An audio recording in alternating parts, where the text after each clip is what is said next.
Hey guys, welcome back to AP Precalc. This is lesson 1.4. Let's get right into it. All right, so here's the bell ringer for today. Pause the video if you haven't done this one already, because I am about to go over the answer. All right, so the first thing we want to see is if the function is increasing or decreasing, and then if the graph is concave up or concave down. If we take a look, this function is clearly decreasing, right? As we go from left to right in our x's, we see the y values going down. So what this would look like graphically is that as we go from 0 to 4, we're going to see the numbers go from 14 all the way to 0.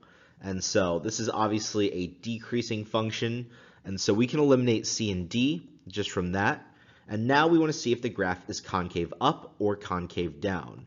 And so what I'm just going to do here is 1, 2, 3, 4, 14, 7, 3, 1, 0, is look at the rates of change from, or the average rates of change as we go from 14 to 7, 7 to 3, 3 to 1, 1 to 0. One thing, kind of like our prereq, if you remember from last class, is make sure that these are all equally spaced. They are. And so now 14 to 7 is minus 7, 7 to 3 is minus 4, 3 to 1, minus 2, 1 to 0, minus 1. So we're going from negative 7 to negative 4 to negative 2 to negative 1. So here we are increasing in actual numerical value.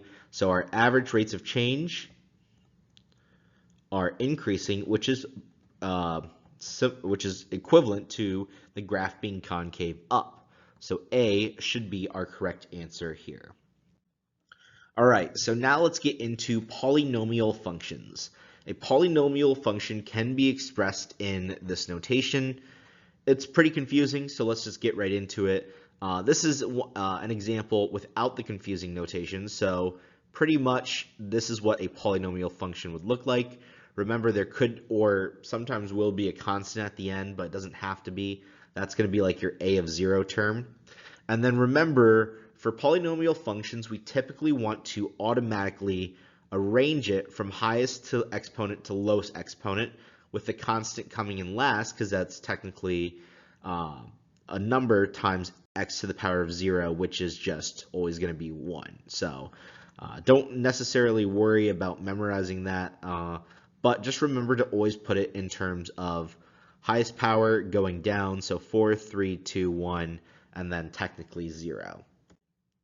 All right, so let's take a look at this equation here, or this polynomial. Here we want to identify three things. We want to identify our leading term, degree, and leading coefficient. I'll give you a polynomial function. I'll ask for all three on your next test. So here the leading term is going to be this full thing, that 10 included, the x to the 5th included. So this would be our leading term of that polynomial. The degree is going to be the highest exponent you see. So in this case, it's just going to be 5. And then the leading coefficient is going to be, what is your coefficient that leads that term? Here it's going to be 10. So leading term, 10x to the 5th. Degree is 5. Leading coefficient is 10. So let's practice with a few polynomials. Pause the video now, try it yourself, because I'm about to go over the answer. So here our leading coefficient is 3, our degree is going to be 4, and then it doesn't say it here, but our leading term is just 3x to the 4th. Here, and so you don't need to in your examples, but I'm going to find the leading term of all three as well. Our leading coefficient should not be 12, but instead, remember, arrange it from biggest power to smallest power. So like this is what it should look like in standard form.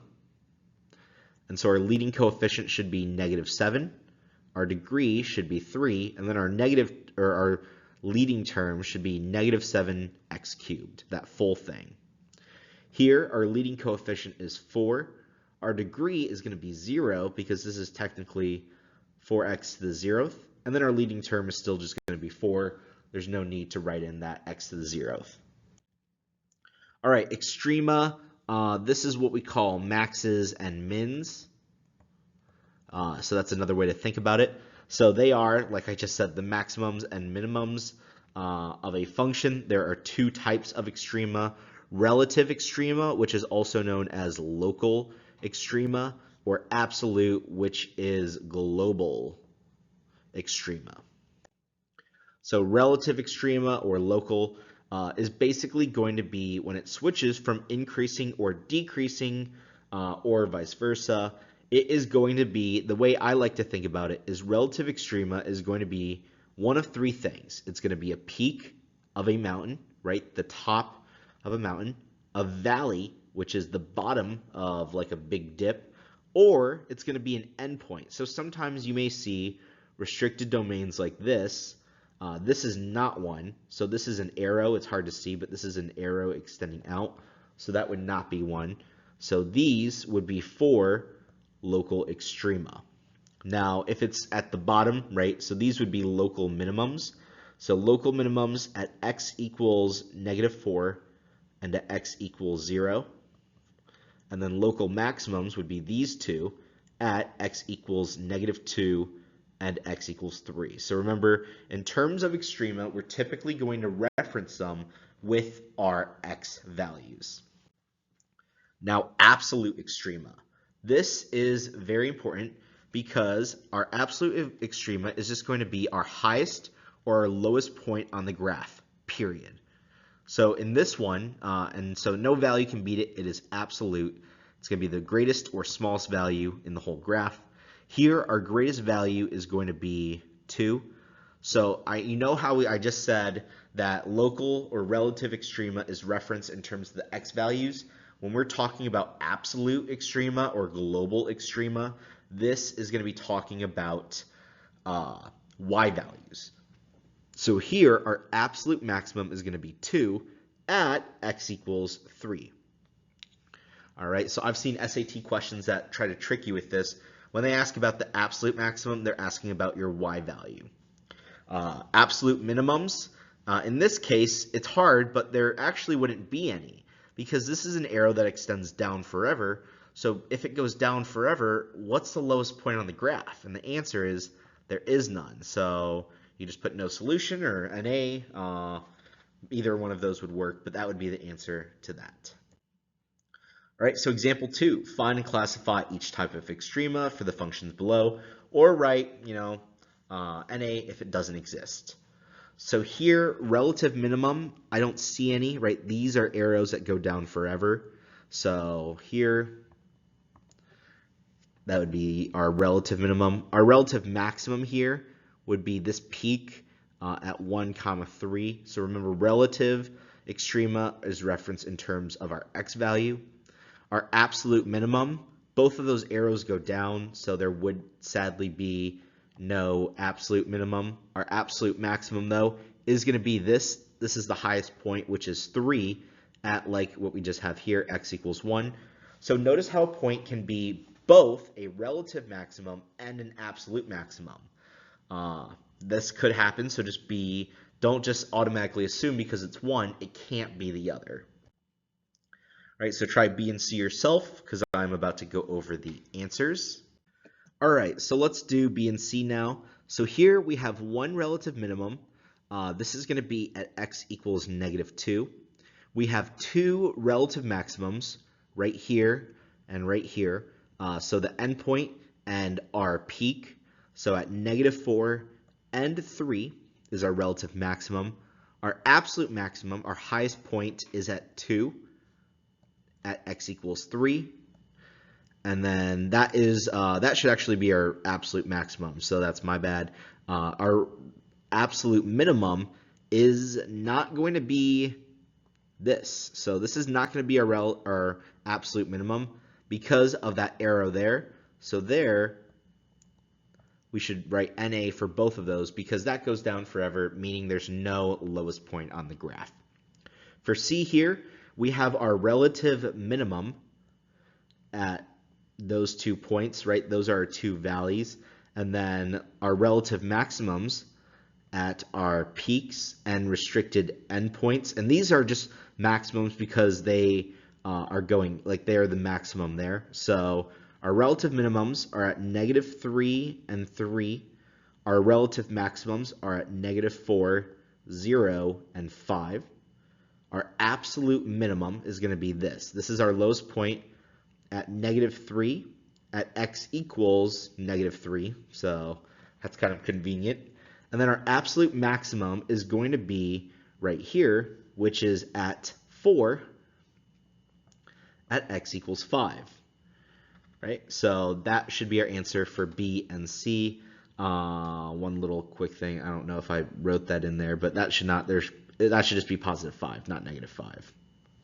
All right, let's move on to the next one. All right, so now what I want to go over is just a few facts about polynomials. And so the first is knowing that between two real zeros of a polynomial, there must be at least a peak, which is going to be a local max, or a valley, which is a local minimum, right? And so let's try it, right? Take a graph, just sketch out an XY axis, plot two random zeros, and see if you can draw a line that doesn't include a peak or a valley. Even if you try like this, there'll still be, a peak there or a valley. Or if you try, let's say doing like that, there'll be a peak here. So just always just know this fact. It could be tested in the form of a multiple choice question. However, it's not super important, but it could be tested. So just be aware of that. All right, the other thing to be aware of is even degree trends. This will make more sense once we hit 1.6. You'll see why, and I will reference this as well. But polynomials of an even degree, meaning the highest power is 2, 4, 6, or another number, must have either a global maximum or a global minimum. We'll learn about this later, but in terms of how the two arrows of a graph, for example, y equals x squared, how this behaves like this, those two arrows will face the same direction, meaning they'll either shoot up together or, like let's say y equals -x squared, they will shoot down together like that. And because they face the same direction, that means in this case when they shoot up, we're going to have a lowest point on the graph because there's not going to be an arrow that shoots the other direction. In this case, there's not going to be an arrow that shoots up, meaning we will have a global maximum. We will have a highest point on the graph. And so because they don't face in opposite directions, we will have a corresponding global max or global min. Now, points of inflection. These are pretty easy if you think about what they are. And so remember, I mentioned it very briefly in lesson 1.1, and I said that we would come back to it. This is where we are learning about them. And so pretty much they are where a graph goes from concave down to concave up, or from concave up to, at like this point, concave down. The best way to identify points of inflection is it's hard to get the exact location of them, but find any peak and draw lines at any peak and find any valley. Halfway between a peak and a valley, you'll typically find a point of inflection, or you will find a point of inflection. All right, so that is how you determine points of inflection. So let's do maybe an example. The graph is shown below. Use the graph of g to answer the following. Find any values of x where it has a point of inflection. This is going to be, I want to draw a line at any peak or valley there. So in between these two, there's probably going to be one right there. And then in between these two lines, there's going to be one right there. So I would say at x equals -1 and +1 would be our two locations of our 2 points of inflection. And they're pretty obvious to spot out. On other ones, the most I would ever ask is like, how many are there? Not necessarily the exact location of them. Right, so each of the following intervals, now determine if the rate of change is increasing or decreasing. Explain your reasoning for each answer using features of the graph. So here, remember, if a graph, so this is just good practice from 1.1 and even 1.3 a little bit. Remember, if it's concave up, this means the rate of change is increasing. And if the graph is concave down, This means the rate of change is decreasing. So from 3 to 4, this interval right here, that's this line segment, this is going to be a concave up. So it's going to be concave up. I'll just put CU for short. This is going to be an increasing rate of change. So the rate of change is increasing. From -4 to -3, this line segment right here, that is also part of a concave up function. And so this also will have an increasing rate of change. From -1 to 1, this is going to be definitely a concave down portion of the graph. So this is concave down, which means the rate of change is decreasing. And from 1 to 2, this little part is a concave up graph. So concave up, which means the rate of change is increasing.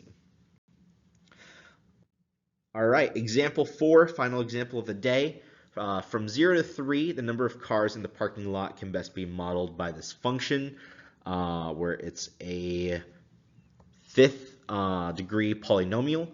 Based on this model, at what time t does the number of cars in the parking lot change from increasing to decreasing?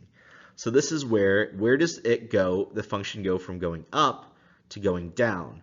And this is going to be at, when it goes from increasing to decreasing, that is going to be at a